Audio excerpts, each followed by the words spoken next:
y me pongo a disposición para ayudar al Instituto Chile a convocar también a juventudes a este espacio de debate.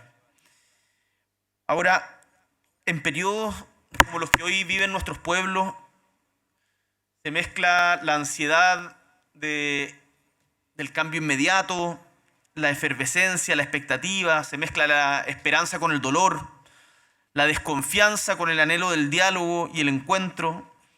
Y creo que la mirada de los creadores, las creadoras, los pintores, los juristas, historiadores, de los poetas, siempre ayudan a mantener la vista en el horizonte y a levantarse por encima de las querellas cotidianas que son tantas, que nos nublan y que si uno lee la prensa o las redes sociales, peor aún, pensaría que nunca nos vamos a volver a encontrar. Yo, a modo de anécdota, tuve la desafortunada idea en alguna ocasión de pelearme por Twitter con doña Adriana Valdés. Salí trasquiladísimo. me fue muy mal, pero, y por eso qué orgullo poder compartir la mesa. Y son estas instancias en donde uno se mira a los ojos, en donde se puede generar un diálogo mucho más rico y que además vaya generando confianza para hacer más cosas más adelante. Ahora, esto no tiene que ser un privilegio, yo creo que ustedes lo tienen más que claro, no puede ser un privilegio solo de los académicos. Lo decía muy bien el profesor Fernando en su discurso cuando hablaba de la alta cultura y del carnaval, cómo dialogan la alta cultura y el carnaval. El diálogo y el encuentro con las personas ayuda a mantener la vista despejada y el corazón abierto. Me ha tocado experienciarlo como diputado, como candidato, como presidente de la República, siguiendo la máxima que casi hace 70 años nos regalara Gabriela Mistral cuando decía: el profesional, tanto como el artista, debe no solo su ciencia, sino a su amistad cotidiana, al hombre y a la mujer cuyas vidas son unos largos y anchos purgatorios. No vengo ni pretendo dar una charla magistral de historia o ciencias sociales, sino por el contrario, me nutro de estudios entre otras personas, gente que conforman parte del instituto, para proponerles una visión de qué es lo que estamos desarrollando. Hoy en Chile, independiente del resultado del proceso constituyente, avanzamos hacia la construcción, y digo avanzamos porque no estamos partiendo.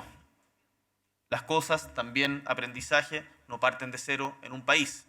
El habitar la república implica reconocer que hubo un antes de uno y por lo tanto que el ombligo no está en ti mismo. Hoy día avanzamos hacia la construcción de un Estado social y democrático de derecho que garantice, y esta es nuestra aspiración, derechos sociales universales a todos sus habitantes, sin discriminación en particular, porque tenemos la convicción de que hay ciertas esferas de la vida pública, ciertas esferas de la interacción social que tienen que estar por fuera de las leyes del mercado. Hemos asumido este mandato popular sin olvidar que nuestro origen está en los movimientos sociales, de allí venimos, y que nuestro objetivo es contribuir a garantizar una vida digna para los chilenos y chilenas, sumando ladrillos a lo que otros construyeron antes que nosotros. ¿Qué es lo que lleva a nuestro país a tener las transformaciones sociales de estas características como horizonte? Me ha tocado verlo afuera, el nivel de respeto que tiene Chile en el mundo es muy importante. Pero también hay una paradoja, no sé si paradoja es la palabra, hay una pregunta pendiente en el resto. ¿Qué pasó? ¿Por qué el 2019 en Chile? Me acuerdo que antes de octubre del 2019, unas semanas antes, se desataron protestas muy grandes en Ecuador. Y el presidente de la República de ese entonces, Sebastián Piñera, decía públicamente a propósito de esas protestas de que Chile era un oasis en el contexto latinoamericano. Y nos llegó octubre. Entonces, esto yo creo que tenemos que preguntárnoslo no partisanamente, no tratando de buscar culpables con el dedo, sino de entender qué es lo que nos llevó a ese quiebre. Y me parece que para ello es necesario revisar nuestra historia política en el contexto latinoamericano. Porque aunque Chile durante mucho tiempo tiende a entenderse a sí mismo como como un caso excepcional, y siempre se habla mucho desde diferentes disciplinas de la excepcionalidad del caso chileno. Cuando revisamos nuestra historia, yo por lo menos tengo la convicción de que esta está indisolublemente conectada con lo que ocurre en la región y crecientemente también con las grandes tendencias globales. Me gusta decir de que el mundo necesita a Chile y Chile necesita al mundo. Y no solamente por sus recursos naturales, porque no es que seamos un gran reservorio de cobre, litio o eventualmente fabricación de hidrógeno verde, sino también por sus poetas, también por sus historiadores, también por su ciencia. Creo que hay mucho por su historia. Y me gusta pensar, por ejemplo, yo me he sorprendido cuando llegamos a La Moneda, estaba lleno de cuadros de diferentes personas de La Paz. Está el Salón de los Presidentes, que solo tiene a quienes han fallecido. O sea, el último ahí es el presidente Elwin. Pero en mi oficina, que no sé si habrá sido la misma que la de don Ricardo, pero sé que es la misma que la que tenía Piñera, estaba una figura de O'Higgins, y yo tenía dudas respecto de si dejar el cuadro de O'Higgins o no. Y empecé a tratar de investigar más, y una de las primeras cosas que me di cuenta es que cuando O'Higgins abdica en 1823, perdón, uno de los motivos por los cuales se le levantan las provincias es por el gasto que estaba destinando O'Higgins a la creación de a la emancipación del resto de América. Y que se le criticaba, una crítica que puede resonar hoy día muy, muy atingente. Decía, pero si acá estamos pasando hambre, ¿qué nos importa lo que pasa un poco más allá? O nos salvamos juntos o nos hundimos por separado. La historia de la independencia de América está íntimamente vinculada en todo su territorio. Entonces, O'Higgins sigue ahí en la oficina de La Moneda. Pero además, después cuando uno revisa, por ejemplo, la década de los 30, en un contexto de fuerte crisis económica mundial, y en Chile, como nos suele pasar después de un terremoto, en América Latina entera empieza a implementarse el modelo de sustitución de importaciones. Ello trajo importantes avances en materias sociales y de administración de los estados latinoamericanos, pero diferentes factores que fueron compartidos, de los cuales tenemos que aprender, por sobre todo la apuesta por el mercado interno y el foco en la producción de bienes de consumo en vez de bienes de capital. Ya a principios de la década del 70 ese modelo había mostrado inequívocos signos de crisis. No fue capaz de llevarnos al desarrollo. Chile, un caso de desarrollo frustrado en ese libro magnífico que es de fines de los 50, de Aníbal Pinto Santa Cruz, creo que lo expresa muy bien. Pero después ese proceso coincide con el horror y el dolor de las dictaduras latinoamericanas, en donde Chile no fue excepción tampoco. Chile fue parte de esa historia a partir del 73, una historia que desgraciadamente todavía no termina de terminar porque no tenemos toda la verdad y toda la justicia y toda la reparación. Y en función de lo que se ha hecho anteriormente, hoy día esperamos añadir un pequeño peldaño más. Por otra parte, desde Chile fuimos pioneros en la implementación de otro modelo. Todos sabemos a lo que me refiero. La dictadura forjó una liberalización de la economía chilena y la implementación de un nuevo sistema político en el cual el mercado tenía un rol protagónico y donde el Estado pasaba a tener un rol subsidiario. Y ahí fanzine, no sé cómo decirlo, pero la defensa del régimen, de esas transformaciones del régimen que hace Joaquín Lavín con la Revolución Silenciosa, es tremendamente interesante porque efectivamente habían logrado hacer la revolución. Pero estaba en las antípodas de lo que se había intentado transversalmente durante todo el siglo XX. Esto quedó, como saben, plasmado y asegurado en la Constitución del 80, que aún con reformas importantes, muy importantes, en particular las del 2005, sigue vigente hoy. La transición política tuvo que lidiar con demasiados resabios de autoritarismo, la inamovilidad del comandante en jefe, los senadores designados, me imagino todo su gobierno, presidente, con senadores designados, una cuestión que nuestra generación tiende a olvidar. pero es muy sorprendente. Las leyes de amarre, los quórums supramayoritarios.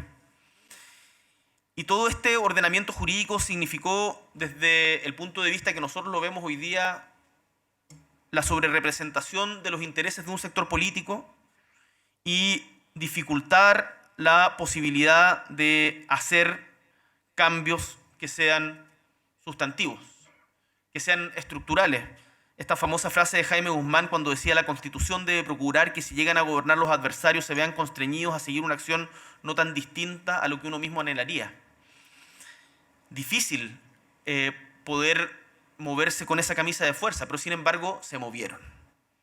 Y yo quiero hoy día, como representante de esta generación millennial o como quieran llamarle, decir que en los 30 años famosos hubo mucho movimiento y que Chile no parte el 2019 ni parte el 2011. Chile es un país que desde la recuperación de la democracia, lo veíamos hoy día también en la Casa Central de la Universidad de Chile, a propósito de la elección de la primera rectora mujer en la historia de la Universidad de Chile, en los últimos 30 años hubo tremendos avances, tremendos avances.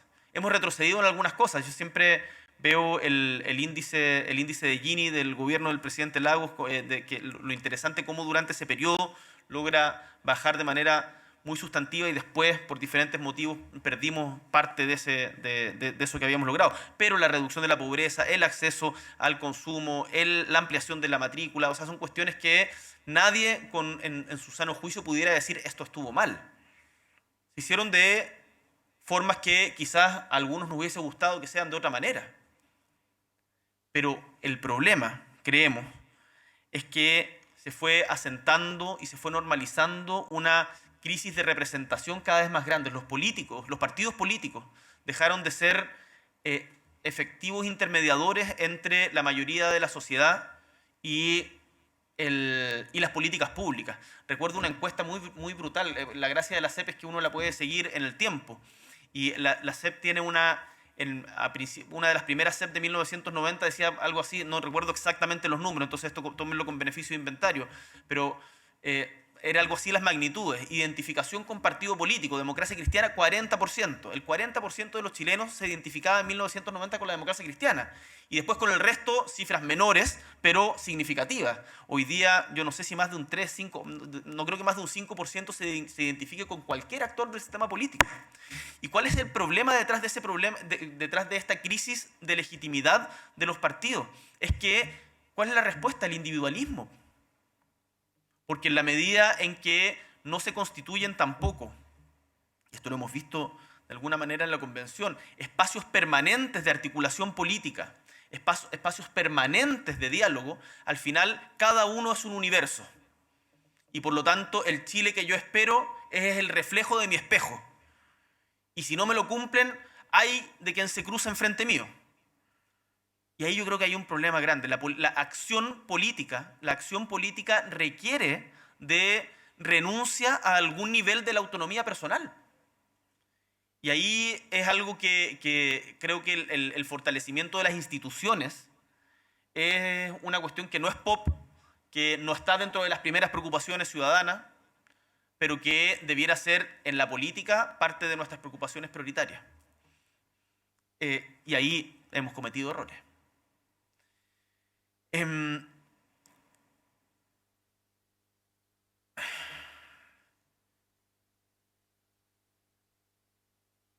Mi primer periodo como diputado comenzó en 2014 y en ese entonces, junto al actual ministro secretario general de la Presidencia, éramos de los pocos representantes de lo que más tarde sería el Frente Amplio.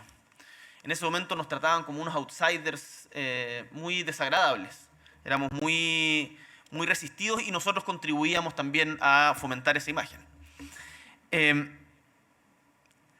lo que nos dimos cuenta, y yo creo que este es el valor del aprendizaje, es que solo desde las instituciones podemos mejorar las instituciones. Y que y acá yo creo que hay algo de lo que la derecha política se arrepiente profundamente hasta el día de hoy, que cuando la presidenta Bachelet presenta o impulsa un proceso constituyente, ¿se acuerdan de los ELA? Los encuentros locales autoconvocados, que después termina muy tardíamente en las postrimerías del gobierno en un proyecto de nueva constitución. Recuerdo muy patentemente al exministro del Interior, Andrés Chadwick, ufanándose frente a los empresarios en la ENADE de que hay cosas que queremos cambiar, y mencionaba el crecimiento, la productividad, la delincuencia, etcétera, pero hay cosas que no queremos cambiar. Y el proyecto de nueva constitución de la presidenta Bachelet lo vamos a dejar en un cajón. Y todos los empresarios aplaudían furibundamente en ese momento. Ahí hay un error de visión que es muy grande. Nuevamente vuelvo a las instituciones. La mejor manera de defender las instituciones es ayudándolas a cambiar, ayudándolas a actualizarse. Y mi esperanza, mi convicción está puesta en que el proceso constituyente tiene más de eso que de las polémicas que muchas veces han opacado el trabajo que allí se ha realizado. Y que en el largo plazo este proceso constituyente nos va a permitir, yo ya no albergo la esperanza, no soy ingenuo respecto a lo estrecho que seguramente va a ser el resultado, pero albergo la esperanza de que es posible encontrarnos en justamente una nueva constitución, que nos permita, que contenga en sí misma las preguntas que aún no nos hemos hecho, que yo creo que era uno de los grandes problemas de la Constitución del 80. No tenía flexibilidad, o no la suficiente para llegar a tiempo, y eso también requiere mucho más de quienes estamos en política. Y requiere un diálogo no de consumidores y proveedores entre el Estado y la ciudadanía, sino de ciudadanos. Qué bueno que mencionaba ahí el profesor Fernando A. el debate que se dio con la eliminación de las horas de historia. ¿En qué nos estamos convirtiendo cuando dejamos de pensar la república que habitamos? En individuos aislados. Entonces, yo por lo menos guardo muchísimas esperanzas de este proceso. Sé que va a ser difícil, no desconozco ningún caso que han habido errores, tropezones propios, inducidos, de todo, pero creo que es un cambio y una transformación que necesitamos. Tenemos además de esto, y en esto nuestro gobierno también tiene que hacerse cargo de desafíos muy importantes en otras áreas, en cuestiones urgentes como el combate de manera muy directa, con mucha más energía, sin complejos, a la delincuencia, que es algo que nos dicen a cada lugar donde vamos. Si no hay orden público, si no somos capaces de garantizar la tranquilidad y la seguridad de nuestros habitantes, muy difícilmente podremos garantizar otras cosas. Es un básico. Para eso el Estado de Derecho tiene que hacerse sentir. Y eso, junto con el alza del costo de la vida, son parte de nuestras principales preocupaciones hoy día, además de las reformas estructurales que les mencionaba antes. Vamos a presentar durante estos días nuestra reforma tributaria, que pretende recaudar cerca de un poquito más de 4 puntos del PIB, en donde ya nos han advertido que quienes siempre nos dicen que no es tiempo de reformas tributarias, que no es tiempo de reforma tributaria. No hay mayor sorpresa en aquello, pero sabemos de que con el Parlamento prácticamente empatado que tenemos y con las dificultades de la gestión parlamentaria va a ser difícil, pero yo espero que podamos sacar adelante este proyecto que nos permita avanzar justamente en garantizar derechos sociales universales, porque ¿qué es lo que está detrás? Y con esto voy terminando. ¿Qué es lo que está detrás de lo que fue el estallido social? Uno puede discutir mucho sus causas, si es que había organización o no, quiénes son los responsables, cómo se comportó cada uno frente a ese momento, etc. Pero si hay algo que es cierto es que hubo una ciudadanía mayoritaria que sin violencia se sintió o se vio reflejada en la postergación de los efectos del crecimiento del que tanto se hablaba y que no vivía en un oasis. Y por lo tanto, en la medida en que le otorguemos agencia a esas personas, porque la sabiduría popular existe y es muy importante. El otro día estuve en Lo Espejo, en la Santa Adriana, y una pobladora me decía de manera muy clara: mire, mijito, si yo tengo absolutamente claro de que los cambios no van a ser de la noche a la mañana, pero hay que meter el acelerador un poco. Nadie espera que todas las soluciones y precariedades y desigualdades que tenemos en Chile cambien así mágicamente. Pero tenemos que pegarnos un giro de timón más firme. Y en la medida en que esto sea por la vía democrática, con diálogo, ojalá con los consensos más amplios posibles, yo creo que ese cambio y esas transformaciones apuntando hacia la construcción de un Estado que garantice derechos sociales universales, es un camino que vamos a poder recorrer y que poco a poco, quizás a velocidad más de transbordador o de crucero que de auto de Fórmula 1, pero nos va a permitir volver a encontrarnos como chilenos y chilenas. Termino con la siguiente idea que contaba también en un encuentro que tuvimos hace poco con chilenos residentes en el extranjero. En el marco de la Cumbre de las Américas fueron a vernos un grupo de chilenos que viven en diferentes partes de Estados Unidos y Canadá y pusieron el himno. Yo les conté que en el último tiempo me emocionaba con el himno. Me parece un himno, bueno, más aún con la interpretación que se hizo acá, es tremenda.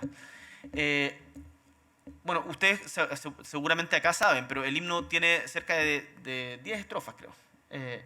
¿Más? Y entonces nosotros nos enojábamos cuando hablaban de los valientes soldados, pero los valientes soldados es una parte menor de la preciosidad que es el himno entero. Y yo, cuando lo leo, ha cesado la lucha sangrienta, hoy es amigo el que ayer invasor, dice en alguna parte del himno. Y entonces empecé a averiguar de la historia del himno, porque me encontré a mí mismo cantándolo en la ducha, cosa que nunca había hecho, que me pareció muy ridículo. Yo que me gusta el punk, me gusta el rock, y una vez estaba cantando el himno en la ducha. Y entonces me puse a averiguar un poco más de la historia del himno, y este himno, acá por favor que los historiadores después me corrijan, pero si no me equivoco es de la época de don Manuel Bulnes, porque el primer himno que se mandó a hacer en los primeros, en los albores de la República, era un himno profundamente anti-español.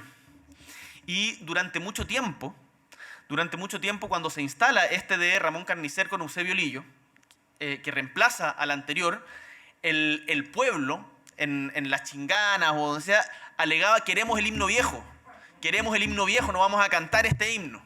Y hoy día yo creo que a todos se nos hincha un poco el pecho con el himno nacional, estamos orgullosos de él, y mi reflexión en eso es que cambia todo, cambia, y esas transformaciones muchas veces son para mejor, y espero que el proceso que estamos viviendo en Chile nos lleve por ese mismo camino, y si bien vamos a tener resistencia, al final sea un momento de encontrarnos y que este nuevo proceso sea para sentirnos juntos, parte de un mismo proyecto como sociedad. Muchas gracias.